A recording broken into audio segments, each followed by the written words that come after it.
بذكر الإله وتصفو الحياة بنور هدى جمال الوجود بذكر والمرسلين محمد وآله وأصحابه أجمعين أما بعد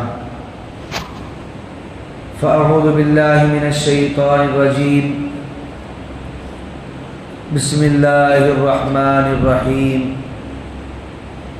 الحمد لله رب العالمين الرحمن الرحيم صدق الله العظيم. محترم قابل قدر سامعین کرام، اللہ کے نیک اور صالح بندوں، کل بات چل رہی تھی الحمدللہ رب العالمین، تمام تعریفیں اللہ کے لیے ہیں جو تمام جہانوں کا پروردگار ہے. اس کے اندر توحید کا تذکرہ ہے.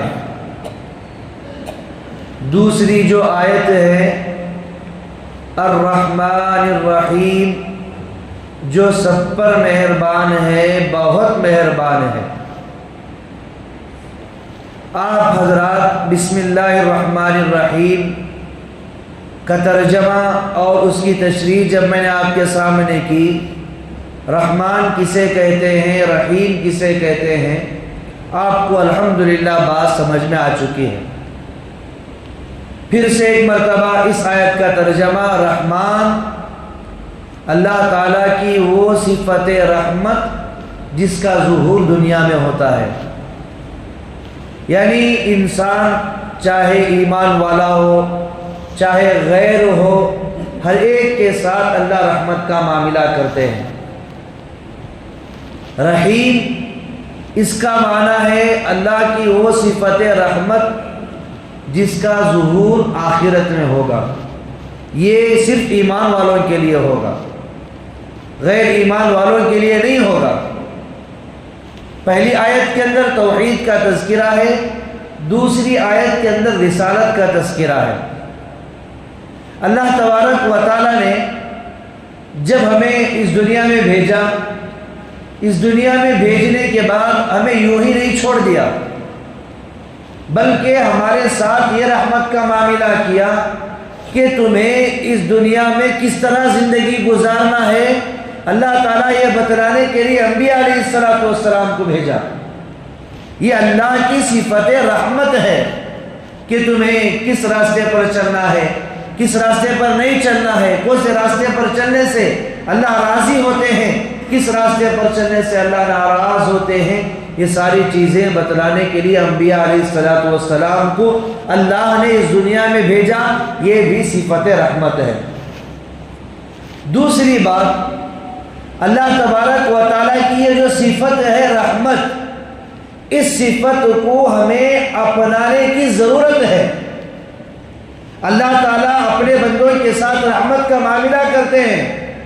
بندوں کو بھی چاہیے وہ ایک دوسرے کے ساتھ رحمت کا معاملہ کرے، خیر خواہی کا معاملہ کرے، ہر ایک کے بارے میں صحیح خیال، صحیح تصور اپنے ذہن کے اندر رکھے. ہماری زندگی اب اس طرح گزر رہی ہے، ہم یہ چاہتے ہیں کہ لوگ ہماری تعریف کریں، لوگ ہمارے ساتھ اچھا معاملہ کریں، لوگ ہمارے ساتھ رحم کا معاملہ کریں، لیکن ہم دوسروں کے ساتھ رحمت کا معاملہ کرنے کے لیے تیار نہیں ہیں. آج کل بہت ساری جگہ آپ نے بھی دیکھا ہوگا اور آپ نے بھی سنا ہوگا. دیکھیے، بات تھوڑا سنجیدگی سے آپ سمجھے. ایک ہے نصیحت کرنا. نصیحت کرنا شریعت کے دائرے میں رہ کر ہے، اور شریعت کا دائرہ کیا ہے؟ قرآن میں، احادیث میں، قرآن میں اللہ نے بتلایا، سرکار دو عالم صلی اللہ علیہ وسلم نے اپنی زندگیوں میں صحابہ کے درمیان ساری چیزیں ہمارے سامنے پیش کر کے چلے گئے. اگر کوئی غلط کام کر رہا ہے اسے صحیح راستے پر لانے کی صورت کیا ہوتی ہے. آج کل یہ ہوتا ہے کہ اگر کوئی غلط راستے کو اختیار کر لیا ہے، چاہے لڑکا ہو یا لڑکی ہو، ہماری کیفیت یہ ہے، ہمارا ذہن اس طرح بن چکا ہے یہ موبائل آنے کے بعد، اگر کوئی لڑکی ہے اور وہ برقع پہنی ہوئی ہے، اگر کسی غیر مسلم کے ساتھ بیٹھی ہوئی ہے، تو ہم سب سے پہلے اپنا موبائل نکالتے ہیں اور کہتے ہیں نقاب اتارو آپ کا، اور سارے لوگوں کے سامنے اس کی بے عزتی کرتے ہیں، وہاں اس کی بے عزتی ہو گئی، اور دوسرا واٹس ایپ میں پھیلاتے ہیں دیکھیے ہمارے مسلمانوں کی یہ حالت ہے۔ شریعت کے اندر اس چیز کی اجازت نہیں ہے۔ ہم کون ہوتے ہیں اس کی عزت کو اچھالنے والے؟ اللہ تعالیٰ ہم پر رحمت کی چادر نہ ڈالتا تو ہمارے گناہ اتنے ہیں ہم راستے پر اپنی نگاہ اٹھا کر نہیں چل سکتے تھے لوگوں کے سامنے، ہمارے اتنے بڑے گناہ ہیں۔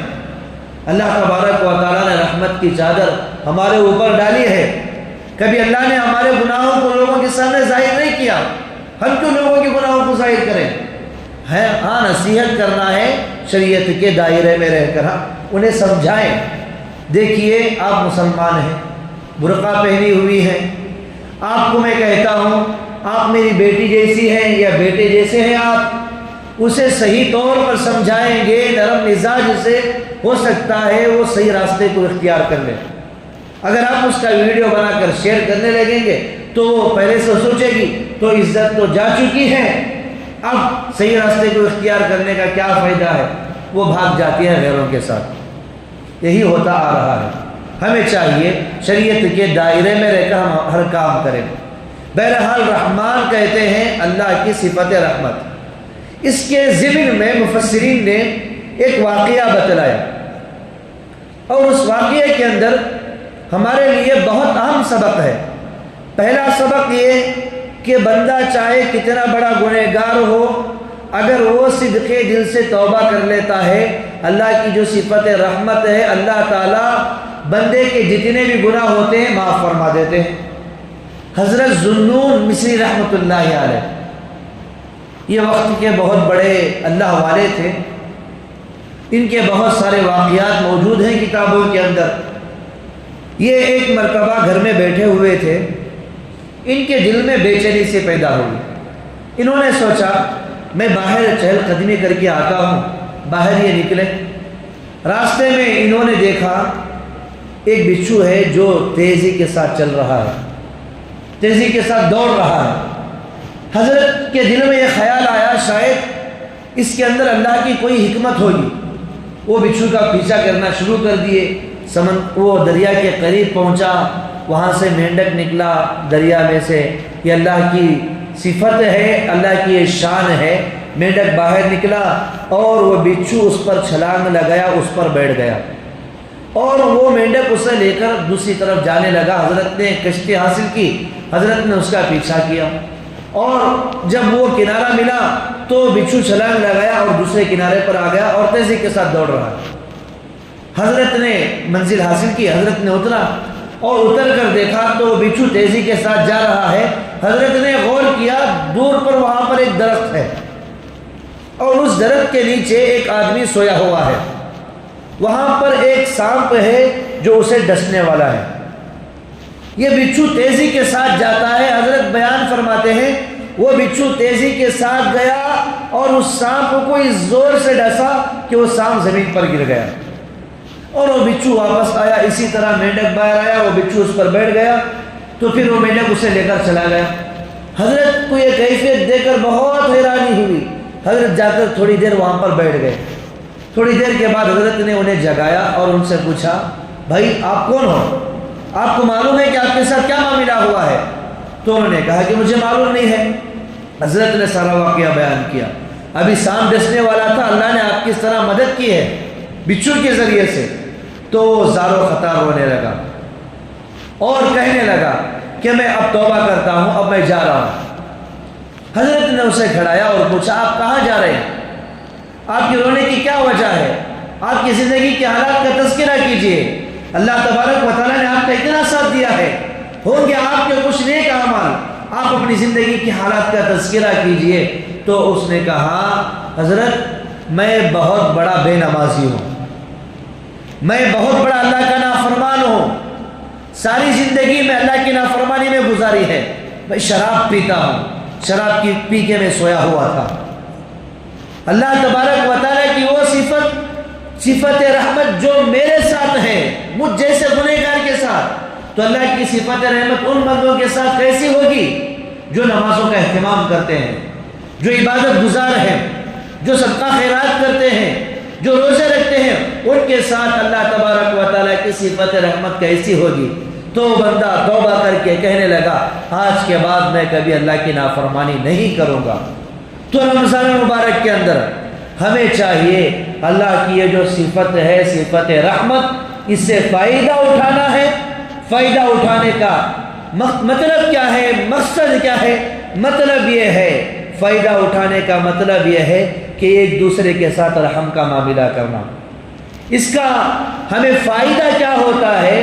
اس کا فائدہ یہ ہے کہ اگر ہم ایک دوسرے کے ساتھ رحمت کا معاملہ کرتے ہیں، حدیث میں ہے کہ جو بندہ زمین والوں پر رحم کرتا ہے، آسمان والا ان پر رحم کرتا ہے۔ یہ حدیث پاک ہے۔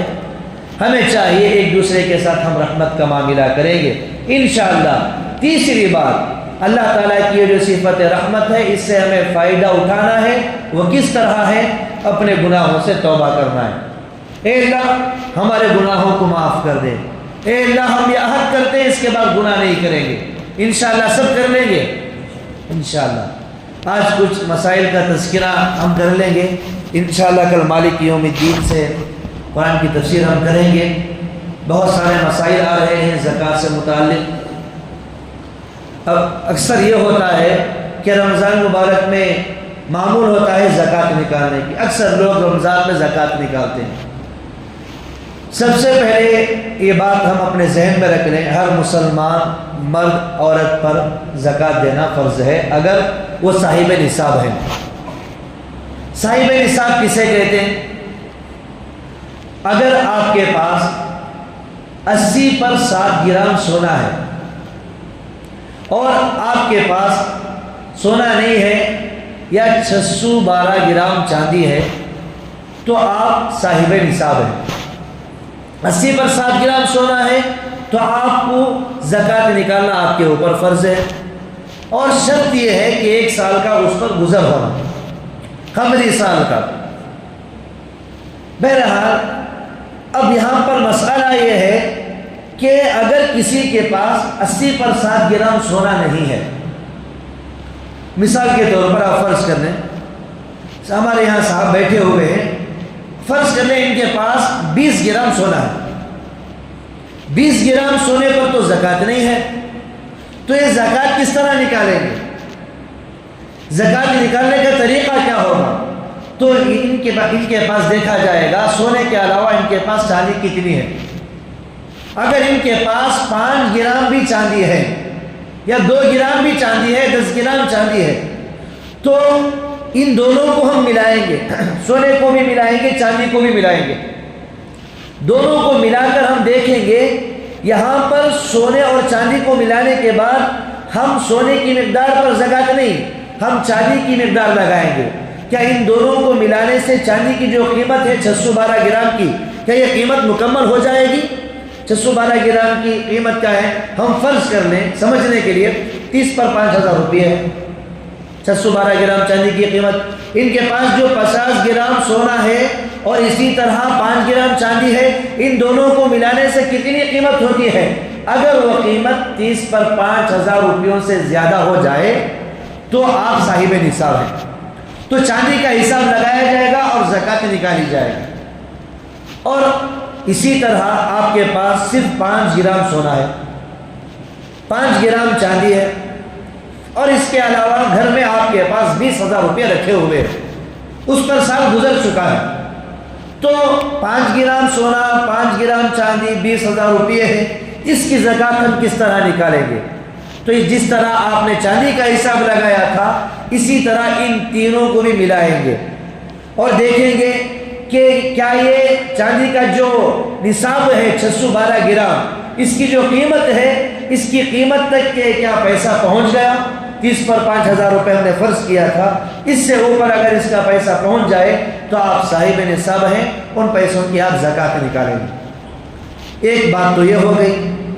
دوسری بات یہ کہ